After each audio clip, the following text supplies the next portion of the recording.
Hello and welcome to the podcast. Would you like to please introduce yourself for the listeners? Yes, I'm Dr. Oleksa Drachewych, a part-time assistant professor at Western University in Ontario, Canada. And I specialize particularly in Soviet foreign policy, in international communism, and the global impact of the Bolshevik Revolution. So, ahead of Russia's invasion of Ukraine a couple of weeks ago, Putin gave a speech on television where he held forth for an hour on his version of the history of Russia and the Ukrainians. And around 6 months earlier, he had an article which people seem to think was quite funny at the time, but retrospectively wasn't at all, on the historic unity of Russians and Ukrainians. In that article, he said, "Modern Ukraine is fully a product of the Soviet era. We know and remember that to a significant degree, it was created with the help of historical Russia, the founders of the USSR. After they themselves have annulled the Treaty of 1922, they must return to the same borders that existed when they joined the Union.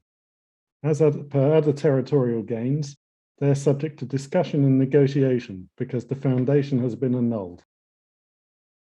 So we're not going to talk about the whole historical background going back 500 years or whatever of how Ukraine became a part of the Russian Empire, because that would just take too long.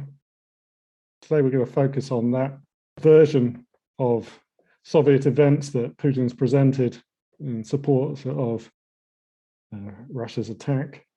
And so let's start with that. How did Ukraine become a part of the Soviet Union? During the First World War, as sort of the moment where all of the empires, the Russian Empire, the Austro-Hungarian Empire, the German Empire, they all disintegrated. For our purposes, we need to focus on the Austro-Hungarian and the Russian empires. And when the revolution of February Revolution of 1917 took place, essentially what ends up happening is that there is a independence movement that breaks out in Ukraine, particularly in sort of the more western areas, hoping to also eventually link up with what would be the areas of Ukraine that, for example, where today Lviv was part of Austro-Hungary. And the goal simply was to have autonomy. They push against the provisional government, hoping that this is an opportunity. And it's this weird time period where it's the first of many different iterations of this national movement. So you have the Central Rada, for example, that's roughly 1917, goes into 1918. And so basically what happens is Mikhail Hrushevsky is involved, a notable historian of Ukraine. He ends up becoming sort of the face of independence, and they take advantage of the revolution, long story short. And the provisional government really at first is very hesitant to give them autonomy, but largely are essentially forced to accept it to some degree, largely because of their own instability within Russia. Fast forward to the Bolshevik Revolution, and then you have this situation where you have the Central Rada that wants to be independent, and you have the Bolsheviks that, led by Lenin, that want to spread world revolution and have this sort of sense of self-determination where they want to allow the workers to choose where, for example, they might have their develop their nationhood, with the idea of eventually merging back into what would eventually become the Soviet Union. The Central Rada takes advantage of the war. So going into 1918, when the Bolsheviks decide to pull out of the war, which would lead to the Treaty of Brest-Litovsk negotiations, the Ukrainians take advantage of it and actually gain independence. On February 9th, they sign their own Treaty of Brest-Litovsk with the Central Powers, and essentially it gives them this sort of independence outside of the Russian state, and they're happy about this. The problem is that the Germans pretty much guarantee their independence, and what they choose to do is they then support a military coup.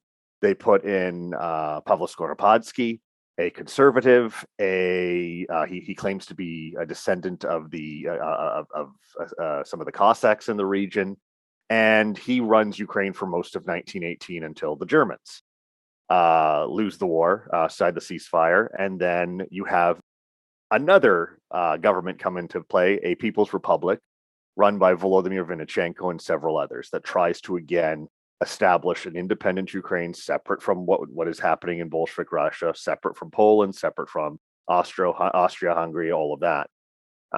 As part of this movement, they even try to go to Paris, try to appeal to Wilson, much like so many other various nations around the world did, or various peoples around the world did, hoping that self-determination would be issued to them.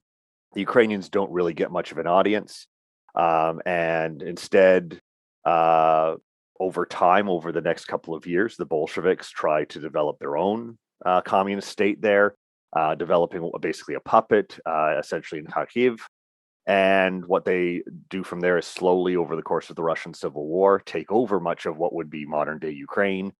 Essentially, all of the area except for, again, Galicia, modern day Lviv, which remains outside of the eventual Soviet Union and the Ukrainian Soviet Socialist Republic that's formed in these early years, and basically incorporated as part of the Soviet Union.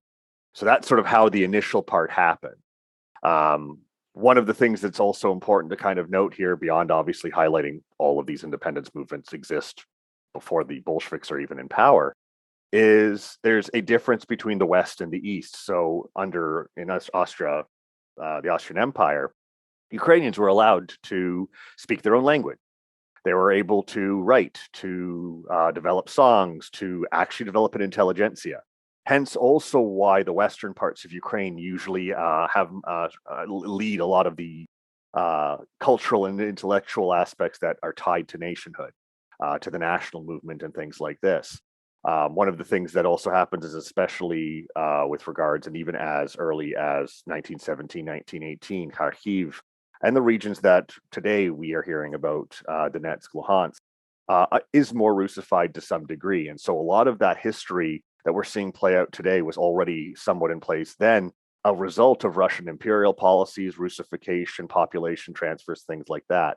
So again, it's this weird moment where Ukrainian nation develops out of this territory, but it's somewhat split only just because, again, the imperial fractures and sort of where people are living and under whose rule.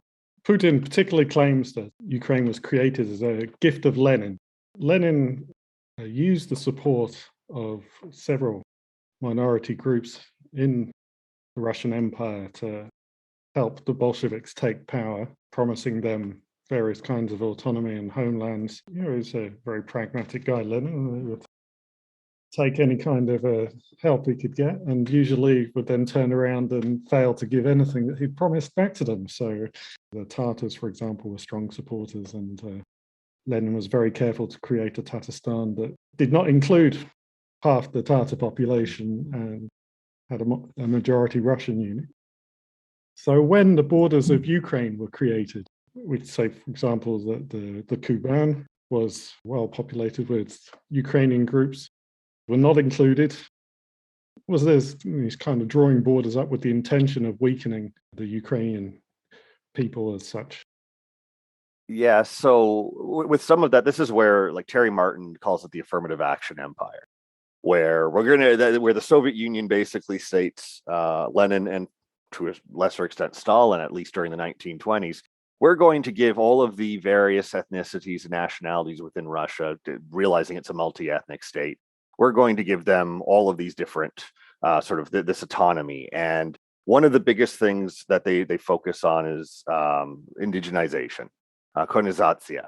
And basically the idea is that this would be kind of a make good on the old Russification policies, in which under the Russian Empire, the Tsardom often tried to Russify these areas and sort of to crush the various different cultures. Instead, under the Bolsheviks, they promote, so Ukrainians are to promote their culture, their folklore, their language. Ukrainians are to be running the Ukrainian Soviet Socialist Republic, and this would be the case for all of the other republics and any autonomous region. Part of this is more just a realization that the Bolsheviks need to focus on consolidating power. And that's part of this as well. During the 1920s, part of the reason why they don't include some areas is that they want to, that if they were historically considered Russian, the Bolsheviks are tempted not to really change too much about the way that the map really is at that point. Because again, for them, even the recreation of sort of trying to regain a lot of the former Tsarist lands. So this goes to the Caucasus, to Ukraine, to Belarus, to again Central Asia.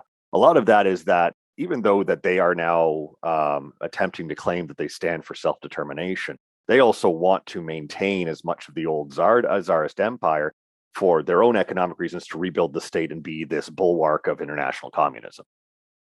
This is also why at the same time they realize, at least during the 20s, okay, Finland's independent. That's not a frontier they're willing to really deal with. And they used Finland as a way to tell the world, see, we're serious about self-determination. We recognize independent Finland, when that was just a fait accompli about their own general weakness at the time.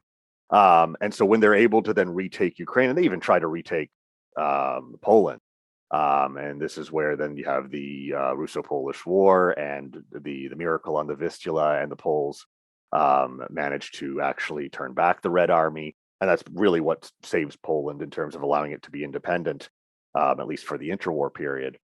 But you have this sort of period where they're trying to kind of create this Ukrainian Soviet Socialist Republic. And that's largely maintained till about 1931-32, when Ukraine starts to then some of the Ukrainian leaders start to notice there are significant Ukrainians outside of the borders. We bring those part of Ukraine. That should be part of the Ukrainian nation. And Terry Martin suggests this is one reason why there's a shift. Other reasons are also that by the time of the 1930s, when you then have the collectivization policies, the industrialization policies, the Soviet Union is far more stable. And so Stalin feels now that he can start to essentially implement his policies and worry less about keeping the various nationalities happy. And so during the 1930s, you have the Holodomor, the Great Famine that affects Ukrainians, along with also Kazakhs, the Don region, the Volga region. But Ukrainians die in great numbers as a result of the famine, a function both of collectivization being higher in the region, but also this is one of the highest grain producing regions. So the Soviets focus on Ukraine significantly more, meaning that somewhere between 3.5 to 5 million Ukrainians die, depending again on how conservative you go with the estimates. During that time, the Ukrainian intelligentsia is targeted as well. They end up being particularly hit hard both by the famine, but then also the Great Terror that follows. A lot of this is then sort of to undermine the Ukrainian nation during this time period. And so you have this moment where you have that happening on one hand, and then Stalin also starts to promote Russian nationalism on the other hand, and moving away from the indigenization policies, where instead of the affirmative action empire, it's the friendship of peoples, where Russia is now the first among equals. It is sort of the leading nationality, and all of the other nationalities in the Soviet Union are kind of considered one step below. And this is where you then start to see the revival of Russian culture and everything from Russian folklore to Russian operas and cultural artifacts to even this is where the Great Patriotic War with the Second World War comes into play. It's all part of that movement. And then it's moving forward when you have then what's referred to as the gift of Crimea under Khrushchev, where even that's one of those weird moments where historians aren't sure what to make of it. Some suggest that it's just added because it's linked territory of Crimea just to Ukraine.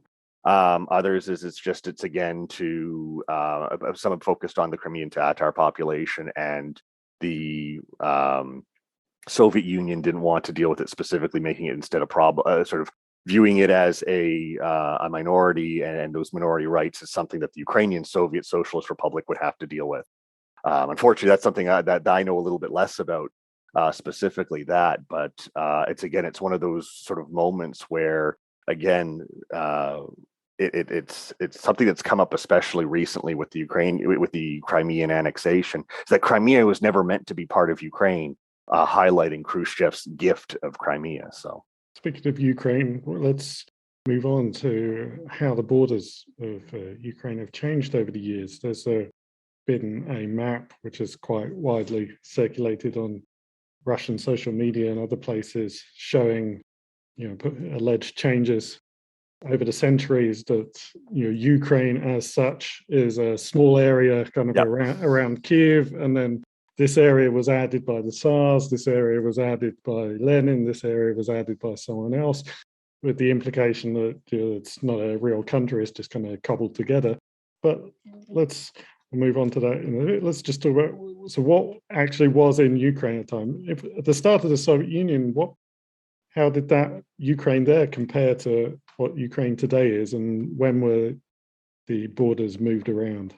So the biggest shift really under the Soviet era, outside of the addition of, say, Crimea, is really the addition of Lviv and Galicia, and what would be essentially the non-Russian areas of Ukraine were essentially added, particularly after the Second World War. Other than that, the what we would consider modern day Ukraine matches up rather nicely to what at least would be considered the historic lands of Ukraine, at least during the Soviet era.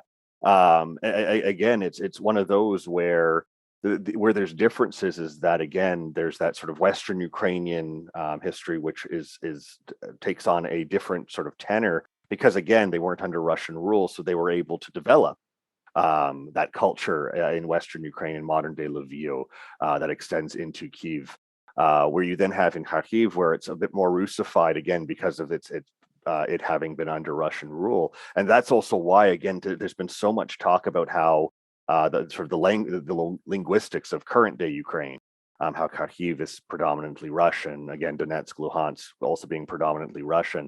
That all stems, again, from just sort of the different histories of where parts of Ukraine, that the territory we call, the nation we call Ukraine today, and the borders today, they just span across two empires, and eventually they develop into, again, Ukraine as we know it today, thanks to what the Soviet Union is able to essentially control after the Second World War. I did say we weren't going to dive back into the history too much, but it's probably worth mentioning that when we talk about Western Ukraine, Kiev area, these areas have been pretty consistently settled by Ukrainians for centuries, whereas part of the East, these were quite depopulated after the Mongol era by slave raids out of the Ottoman Empire. And so a lot of cities there are more recent kind of creations under Catherine the Great or other times that were settled by Russians moved in by the empire from other places. If we carry on then, moving more up towards the end of the Soviet Union, nationalist movements appearing around throughout the Soviet time, and they grew stronger as time went on. Could you tell us maybe a bit about the Ukrainian mood for going through like the 70s and 80s? And so during the 70s and 80s, so Ukraine is sort of this odd nation within the Soviet context, because on one hand, you obviously have a number of Russians who are controlling the Soviet Union, but Ukrainians tend to be the next sort of high proportion nationality and upper echelons of the Soviet Union. So again, like Khrushchev started first as the chairman of Ukraine, Brezhnev also coming from Ukraine. And so you have this sort of weird also relationship that way, is that under Stalin, the Ukrainian intelligentsia gets undermined, but it starts to rebuild over the 70s and 80s. And so when then we get to Gorbachev, and you start to see sort of the rumblings of all those nationalist movements, not just in Eastern Europe, but they start to then also have an expression in the sort of the actual Soviet socialist republics. They start to then consider, well, this could be now the opportunity to have that clear Ukrainian nation that is independent, that is separate from the Soviet Union. And so they're watching very deeply what's happening, for example, with Yeltsin and his issues with Gorbachev and the various sort of maneuvering that is there. So that way, when we get to 1991, all throughout the year, there are a number of rallies that focus on how Ukraine's going to push the Soviet Union out, that they want to have independence. And the independence vote passes significantly by wide margin, largely because over time, now there's this sort of outpouring, and under Perestroika, they can start to also kind of rebuild and reconsider the old sort of Ukrainian national narratives and start to consider how Ukraine is a unique nation outside of the sort of the Soviet box that really controlled what they could and couldn't say or do. So And that's all kind of bubbles over in this moment where it's not just obviously Ukraine, but all of the various socialist republics and, of course, Eastern Europe over the course of 1989 and then to 1991 declare independence, taking advantage of this moment and effectively turning the Soviet Union into essentially a shell that serves no purpose. And Gorbachev announces its dissolution at the end of 1991. Yeah, so in 1991, we have the vote for independence, and the Soviet Union breaks up into 15 republics within the borders that existed at the time. And we're quite used to the idea, if we look around other empires around the world, that post-imperial borders don't always coincide with the wishes of the people that live in those countries. But I don't think there's been any real changes to the borders of those 15 countries. Yeah. Although obviously there are several ongoing disputes in some areas. And within Ukraine, every region voted in favor of independence, with some differences in the majority, but even Crimea, which is maybe a slightly special case compared to the rest of Ukraine, even in Crimea, 54% of people voted in favor of independence. You've been saying a bit, there are these differences in the populations. There's Crimea, obviously, Eastern Ukraine. There's also significant Hungarian minority, Romanians, other peoples from around the Soviet Union. To what extent was Ukraine a nation state in 1991? So I would say that it was a fairly united in the sense that the desire for autonomy was really what was driving them. And at that point, there was a desire to develop something new and as Ukrainian. Much like all of the other various Eastern European states and the former Soviet republics, this was an opportunity to be that independent nation, to finally act on the independence. And for Ukraine, again, it had never really had the opportunity to be independent outside of that brief moment where it was really under the thumb of the German Empire. And then was caught between various different nations who also all wanted to gain some of that territory as well. And so this is sort of that's why I like after 1991. There's this big outpouring of this, and what the bigger issue happens is less whether or not Ukraine is unified in terms of its nationhood, but in terms of which direction does it go. And this is sort of, again, the story of not just Ukraine, but so many nations in Eastern Europe and bordering states on Russia. We've even seen it play out with Belarus in recent memories, although that's thanks to also a willingness to repress certain trains of thought. But Ukraine is sort of yo-yoed back and forth between this position of, does it want to stay kind of linked to Russia? Does it want to move towards the West? And that's where then there have been these moments of tension, at least between different parts of the population, in terms of the demographic makeup and things like this, where we've seen sort of those moments where we all recall the Orange Revolution in 2004, Maidan in 2013 and 2014, and both of those were West-facing moments where the result of those revolutions was this strong push to the West. At the same time, Yanukovych, who was both in power before the Orange Revolution and then again right before the Maidan, Viktor Yanukovych represented a pro-Russian example, and that's the one thing where, because of the both linguistics and some of the cultural heritage, in which really prior to this conflict, to this war, and this is even going back to the initial invasion of Crimea, is Russians and Ukrainians, the idea that they always saw themselves as brothers. They saw themselves as Slavic peoples, just of a different nation, but they were brothers.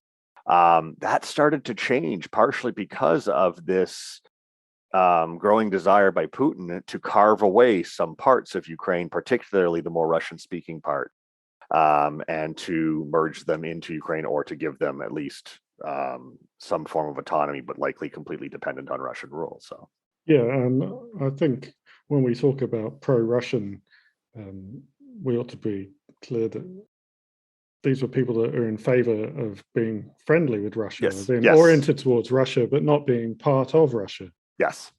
There's been public surveys for 30 odd years showing quite consistently that people in Ukraine and in Russia were both in favor of two independent countries that were just friendly with open borders. And even some of the recent polling that is coming out of Russia in the sort of that led up to this said the same thing. There was not strong favor of invading Ukraine for the purposes of uniting it with Russia.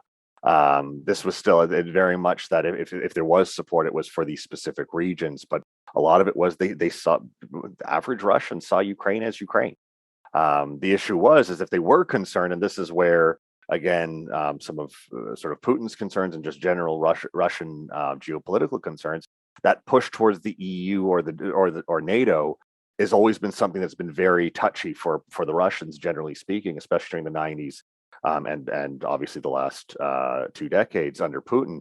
As it's seen as there's, I don't like the term sort of sphere of influence, but again, it is for the Russians in the sense that this is sort of they see that as these are their borderlands. These are nations that should be perhaps at the very least friendly to Russia, and not. And again, NATO is seen, especially NATO, as a very anti-Russian concept, especially based off the Cold War. Yes, I don't think that Putin's arguments, I think one of the reasons that he's presented them is that they're not normal arguments in Russia. They're not the prevailing viewpoint of the public.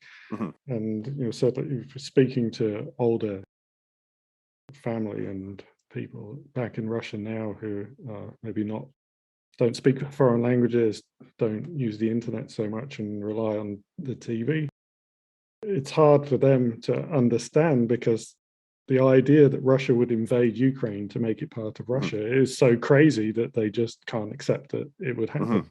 And I think that's why we see Putin at times rely on sort of the familiar anti-NATO approach or anti-EU approach, because that I think resonates a little bit more in the sense that, and frankly, it's going to probably resonate more in the coming weeks because of the economic hardship that will be taking place in Russia as a result of the sanctions. But it's also familiar because it dates back to the Cold War era, and that's something it's why it's sort of interesting that he will always mention that. And then there's always those sort of I just to get into a little bit more of the current day situation.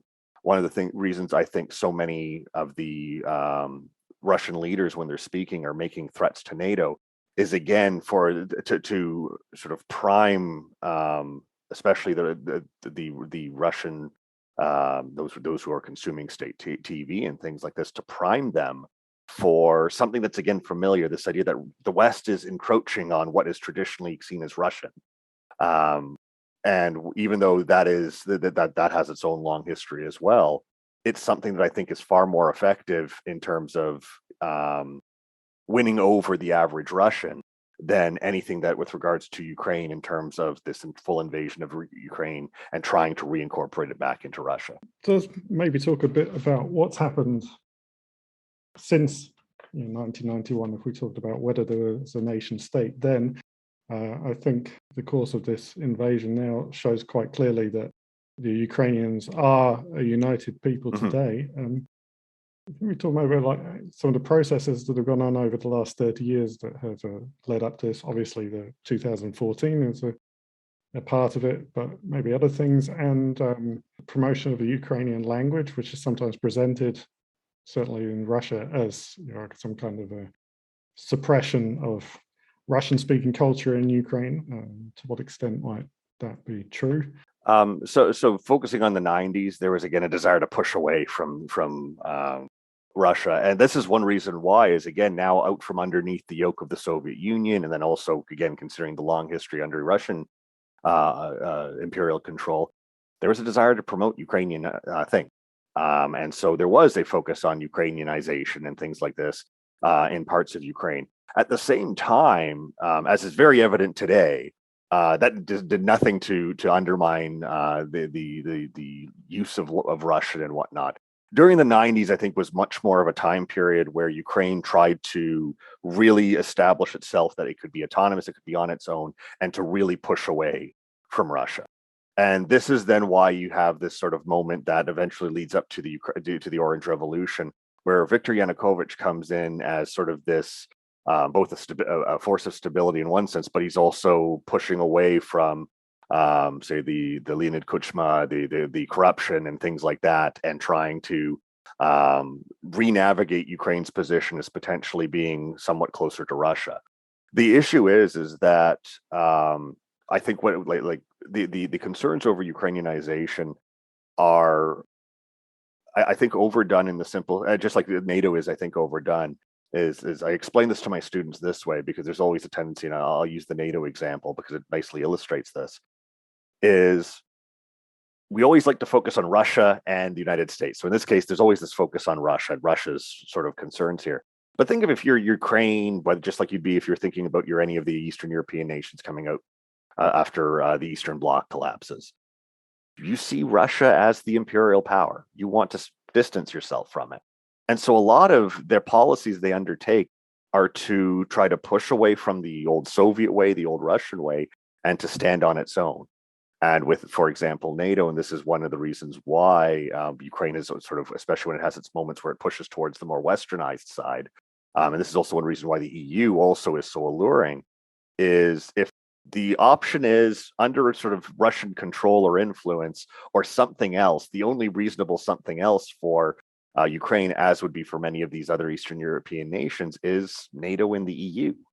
And so the problem is there's this sort of all or nothing sense that I think gets sort of focused on so much, especially when looking at a nation like Ukraine, when a lot of what they're doing is they want to just be able to stand on their own. And a lot of the tension that's developed are more from concerns that either the Russians have that Ukraine could be drifting away, or again, within internally in Ukraine, that especially when a leader that might lean more towards working with Russia and Russian rapprochement, the concern is that will that pull Ukraine out of sort of the ability to be more integrated with Europe and be able to stand on its own? Because there's always that concern about being sort of drawn back into the old imperial power. And I think that's sort of where these moments of Ukrainianization and things like this, which make some sense, at least within the history of the time period, even if they might be sometimes heavy-handed, I think what they also do show is that this is a post-colonial state that is trying to maintain its independence. And it's also dealing with the fact that there's a strong Russian community. And that's one reason why there are these predominantly Russian-speaking areas still in Ukraine. But again, as we've seen now, the issue of demographics and linguistics, I think, has been in some ways, I want to say, overblown, because there's always a sense of, okay, how united is it? Because if you look at a map, particularly of some of the recent elections, for those who maybe are more familiar with, say, American politics, there's this idea of northern states and southern states. Well, the same thing is almost in Ukraine, where there's almost this nice clean line in the middle that separates sort of the more, again, the sections that are more willing to lean towards Russian either influence or friendship, and ones more that are more Western leaning or focused. And that's always sort of, again, been something like, okay, when is it going to turn one way or another? And now the question is what's, again, whenever this is resolved, and hopefully with Ukraine still independent, what's that map going to look like is going to be very interesting to see, because one of the things that myself and a number of my colleagues have been all sort of very intrigued by is that if you consider all of Putin's fears, the rise of NATO, the EU, the westernization of Eastern Europe, the alleged Ukrainianization and anti-Russianism of Ukraine, he's done more to help all of that. And so will that also, again, we're seeing a new national mythology developing right before our eyes also with Ukraine. And that the courageous resistance to the Ghost of Kiev, to other stories, and the sailors of Snake Island, and they're from all over Ukraine. They're not just sort of the Western areas or anything like that. So it's again, it's one of those where are we going to be changing our analysis now based off sort of Ukraine, because a lot of what we would sort of focus on the last decade, that might just not be true anymore. So your Western analysis has always been pretty questionable because people tended to be very Russian focused. Everything was very Moscow centered then. But this is not just a problem in the West, because what we're seeing is really that Putin and the whole Russian regime also just didn't seem to have any idea what's going on in Ukraine either. If the reports appear to be that they expected to be welcomed, that they could appeal to the Ukrainian army to overthrow Zelensky and they'd have some kind of chance of success. Really just like no understanding of what they were walking into at all. Yeah. And that's the part that I think is the most interesting, because Putin seems to have believed his own rhetoric in this case. There's sort of there were like reports coming out that apparently there were pre-prepared statements on the unification of Belarus, Ukraine, and Russia as Greater Russia being reformed. And like that also puts what's happening in Belarus also into some into context and into focus about, what was that Putin's end game? But it's also that the resistance of Ukrainians. I don't think like even American intelligence has apparently been stating that they also shortchanged Ukrainian resistance. I remember watching CNN a couple of weeks in the early days of the actual when the war escalated, and there was constantly the on the bottom it kept saying, "Oh, the American officials believe that Kyiv will fall within days," and it's still resisting with heavy casualties and significant devastation thanks to the efforts of the Russians. But the resistance has been something that's just been amazing to see, but it's also heartbreaking, because it's will Putin stop? If Putin's end goal was the absorption of Ukraine into Russia, will he accept anything less? Especially when he's now risking his own stability at home with economic issues. So it's difficult to see, even if there was some kind of a settlement that divided Ukraine and the Donetsk and Luhansk regions went to Russia. It's hard to see how they would settle down even then. And one of the things that's been sort of reported is that Russia is also asking for Ukraine to openly be neutral. Some reports I heard, again, I can't say they're confirmed, so I want to be careful, that there was a desire to implant somebody specifically who would essentially be pro-Russian in the government to ensure that Ukraine would maintain its neutrality, or at least a Russo-focused outlook. I cannot see Zelensky, especially given how Ukraine has also united around him, risking all of that, outside of, except for the only thing there is to stop the loss of life. But at the same time, is a neutral Ukraine, will this just embolden Putin to down the road try again? These are questions, unfortunately, we don't have answers to. And again, even that are a lot of the Western analysis on Putin has been challenged by all of this. That the number of people who came out and said that they didn't expect this, and like again, this whole moment has also been very, I think, eye-opening for Russia specialists, just generally speaking, because a lot of the assumptions and a lot of the analysis is starting to be challenged. And we'll see where it goes from there. I mean, I think big part of that is that it's impossible to see how Putin could win. Mm-hmm. Just from day one, the idea is just, it seems unwinnable. So no one would ever expect him to do it.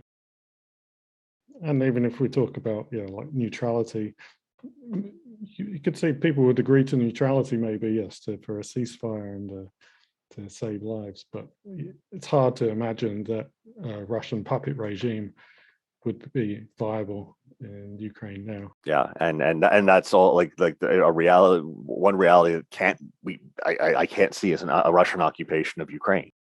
Resistance is just too significant. And one of the interesting things will be is that while like NATO tends to avoid pushing this far close to the Russian borders, the Baltics were a unique situation. I doubt that this will lead to Ukraine joining NATO or anything like that. The question will be something like the European Union, and even if they're not joining the European Union, would Ukraine operate as this sort of Will they grow closer in one sense, and what will that mean? Because again, this is sort of like Putin's plan just simply didn't work, and he gambled and he lost big. And so the thing is again, if this is ever resolved, and when it's resolved, what is the EU going to do, especially now that they have made assurances that they're going to fast track Ukrainian entry and things like this? After all of this, one of the biggest questions I think that the West is going to have to, broadly speaking, the West and the global community, I should say at large, is how do they rebuild? And then will that be considered an act of aggression in some way by Russia? At the same time, depending on where Russia is, and again, how stable Putin is, one of the big questions is going to be, is this a repeat of the 1990s, where the Soviet Union collapsed and Russia was economically in a bad way? Now, some economic historians are arguing that this is even worse than the 90s. What role will the global community play in terms of also rebuilding Russia to prevent this from just happening again in a couple of decades with another say nationalist leader in Russia or something like this, especially as one of the things that Putin is doing to try to at least whip up some support for all of this is he is relying heavily on that anti-Western rhetoric again. And frankly, average Russians are going to see the economic devastation of Russia, and it will be easy for many of them to make the connection of, well, this is the West did this to us. And so we could be seeing sort of a repeat of some of what we saw in the 1990s again. I think it'd be worse than the 90s because Yep. I lived in Russia in the 90s, and a lot of things were bad. But on the other hand, there was a lot of positive around at the time. People really thought that they were moving forwards. Yep. There were obviously points of disillusionment, and belief in democracy was quite severely undermined by various things that happened along the way. But people still thought that they were moving forwards to something that was better, and I don't think that's going to be there now. Yep. I think it will just be resentment, and at the moment we have ordinary people being quite severely punished by cutting off social media and YouTube and things that the opposition to Putin uses to organize is being stamped out. But Germany's still spending hundreds of millions a day on buying gas, filling Putin's pockets for his war or whatever. So the impact is not really hitting the people that it should be hitting at the moment. Yeah, no, I fully agree there. And the one thing that I remind students when I'm talking about this is they've been very interested about trying to sort of figure out what's going to happen in Russia. And I always just think about those who are younger, who they don't know the Soviet experience. So there's not sort of that they've gotten used to a life with Western luxuries, iPhones, Coca-Cola, YouTube, what have you. TikTok, for example, I understand was big in Russia. This changes their life dramatically, and in what way we're not going to know for quite some time. And then also just hearing the reports that for example, engineers particularly, but also specialists in a variety of different fields, they have the money and the ability to leave the country. What is the effects of the brain drain going to be on Russia and things like this in the future? All of those are going to have long-lasting effects. And I think this is just the beginning of what are going to be a lot of long-lasting consequences, not just obviously for Ukraine that is taking these heavy casualties and this devastation, but also the long-term effects on Russia and Russian society. And I think this is going to be like we've already seen within a couple of weeks, repression going to high levels to where this is hardly the most important thing, but again, just Russian specialists, all of a sudden we're now realizing we're never coming back to Russia to research. And so again, what's that going to do for our analysis of the region to be able to going forward in terms of how we understand what's going on in Russia? That's a minor thing, but it's something that can also have long-lasting consequences in terms of trying to understand and again, provide that feeling of progress or repairing this relationship, whatever you want to call it, down the road. especially also when, again, there's the frequent saying this is Putin's war, not Russia's war, again, highlighting how unpopular the war is. At some point, that's going to be harder to say because we won't know, especially if Putin is controlling the message and it does start to resonate. So, yes, and beyond Russia and Ukraine, Central Asia tends to fly under the radar for most people in the West, but those countries are critically dependent on remittances from Russia that are going to be halting now, and it's quite unpredictable what might happen there as well. So there's one more thing I would like to discuss from Putin's accusations, and that is, of course, the rather ridiculous idea that they are denazifying a country with an elected Jewish president. yes. And this sort of has two parts to it. The obvious part that, at least with regards to Russia, is that the Soviet Union was took the brunt of the Nazi invasion and is also what repelled Hitler and Hitler's forces back to Berlin, and the high loss of life, 26, 27 million casualties, deaths, suffered by the Soviet Union during the Second World War. The Second World War is one of the strongest national sort of moments in Russian history. Victory Day, May 9th, is a massive parade. It's a massive event in Russia with military parades and things like this. It is that moment of national pride. And for Russia, they see themselves as the nation that saved the world from Nazism, and they will do it again if they have to. And so, that's one reason why denazifying is used. One, because it again resonates with the national mythology that Putin has also helped build over the last 2 decades, but has been tied to the Soviet and then later the Russian national myth right from 1945.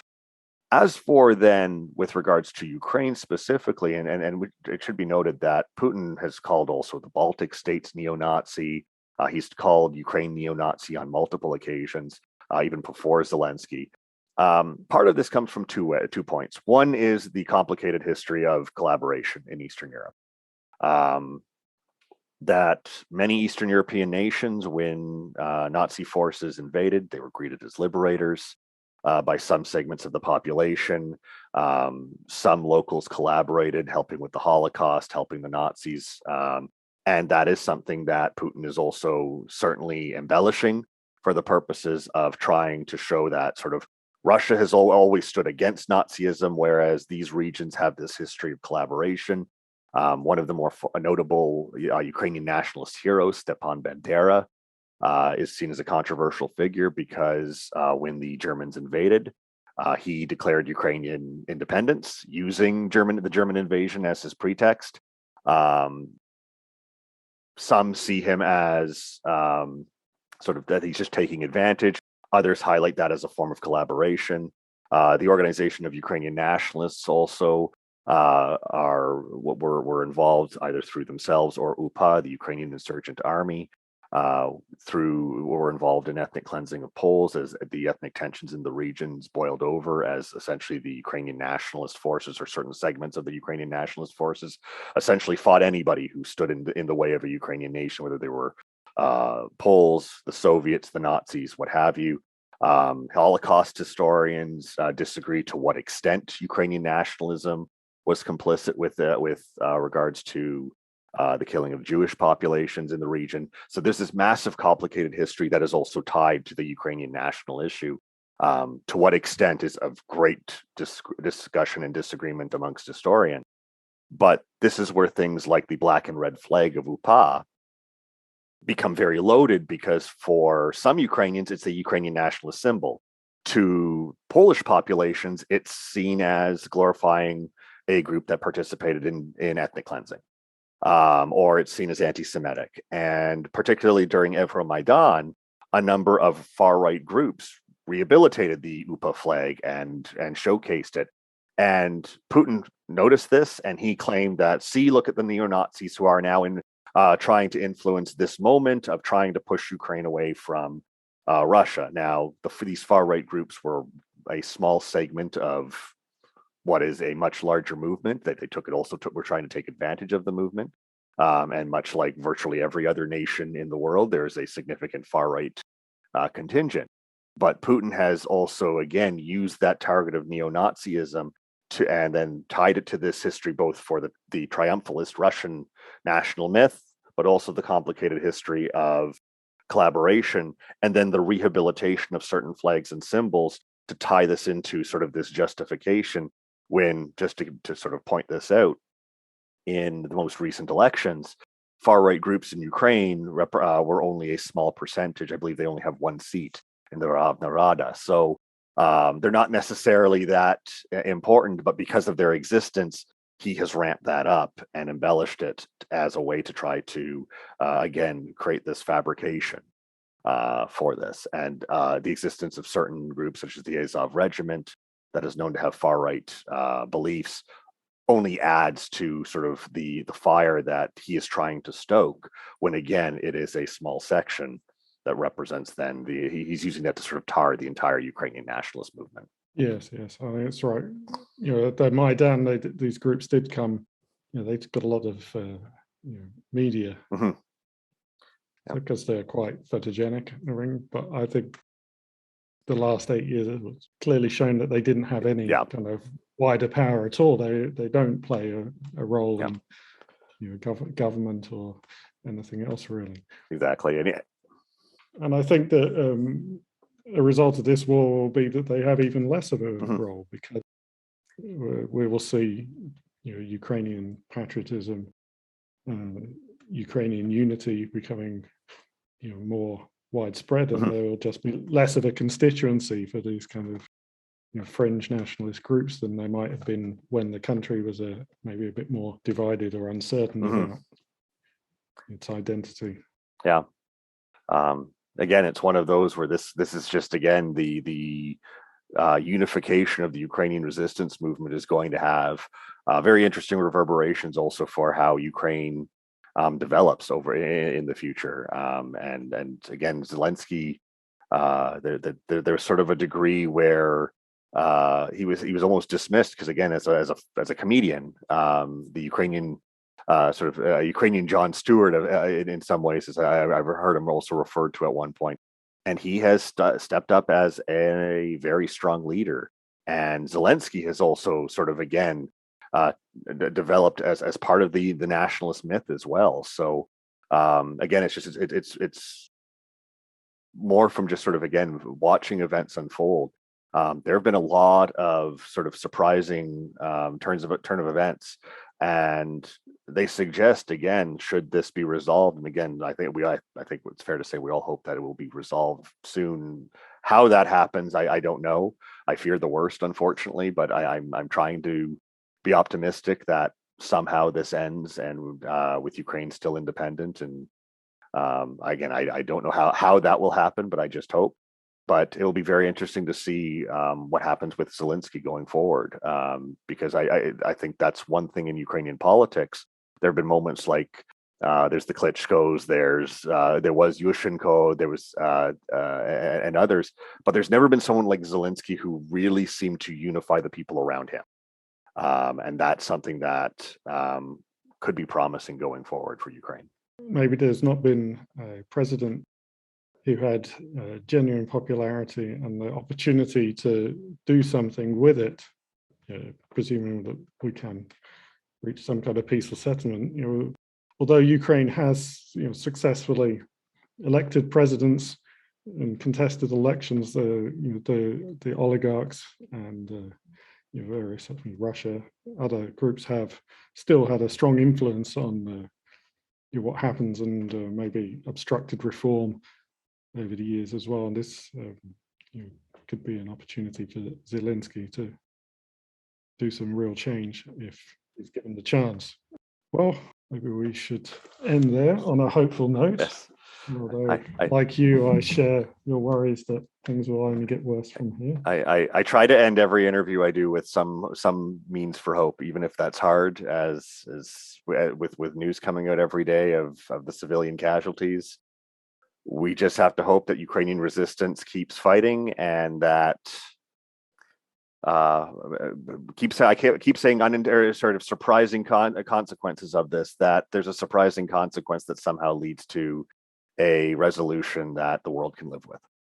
Yes. Thank you for coming on the podcast. It's been very interesting talking to you, and I think that would be very helpful to a lot of people who maybe can't figure out from the news what's going on sometimes. Well, thank you for having me on. It was a pleasure.